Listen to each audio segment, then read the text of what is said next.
Hello and welcome to Fitness Tip Tuesday. I'm Coach Sabin with Return to Fit, and today we're going to kick off a series of videos on core training. Each video is going to have a little bit of information and show you a cool exercise that hopefully you haven't seen before, or, learn something new. To begin with, what a lot of people think of as core training, they're really referring to as ab exercises, ab training. And it's important to know that your core is a lot more than just your abs. It's actually 35 muscle groups working together. We're not going to go that in depth. We're going to talk about your rectus abdominis, your obliques, and your transverse abdominis, which runs underneath everything. The rectus abdominis is the six-pack. It's what we call our abs. And old school mentality is that that's for flexion. Obliques are for rotation. Transverse abdominis is for stability. But they do a lot more than that. Their more functional roles are anti-rotation, anti-extension, anti-lateral flexion. What I mean by more functional is you use them in your everyday life. Examples, carrying a baby or a toddler on your hip, that's anti-lateral flexion. You'd be falling over otherwise. Helping somebody up off the ground or pull starting a lawnmower, it's anti-rotation. And carrying a heavy box, that's anti-extension. The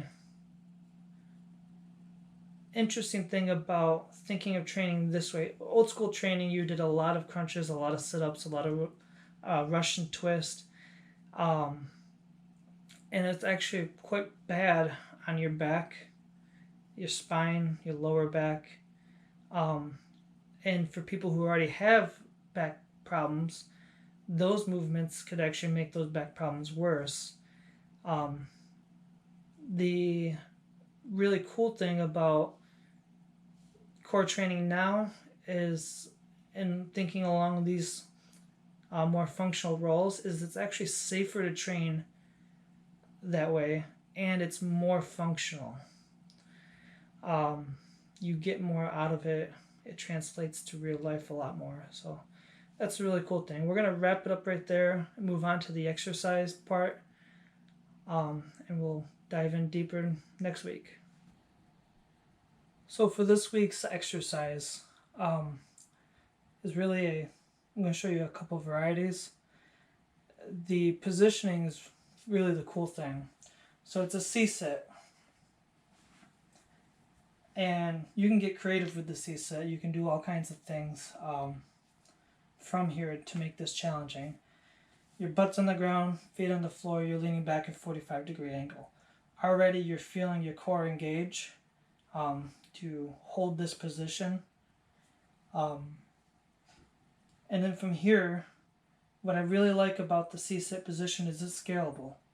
Alright, my feet are on the ground, makes it easier, but I can progress it, I can regress it, I can go farther back, feet up, I can go feet down, feet farther out to help take some of that off my core. It's scalable, and that's one of the great things about this. Now the other great thing is you can get creative. The first thing I'm going to show you is a single arm shoulder press from the C-sit position.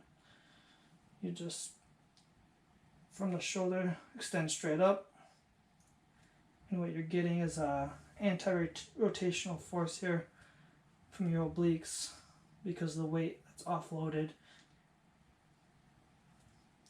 keeping me from twisting back. The next one is similar to a Russian twist in the fact that you're taking the weight from one side to the other. but it's without a twist. So I really like this one. Holding the kettlebell or dumbbell, whatever you're using out, extend your arm to the right, to the left, and you're working your chest, engaging your whole core, and getting that anti-rotation training in.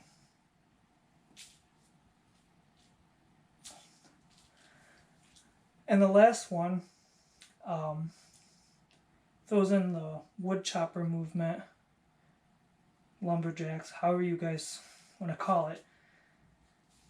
You're going to start with this the weight above your right shoulder, and bring it down to the left, keeping your head, your core, facing the same direction the whole time.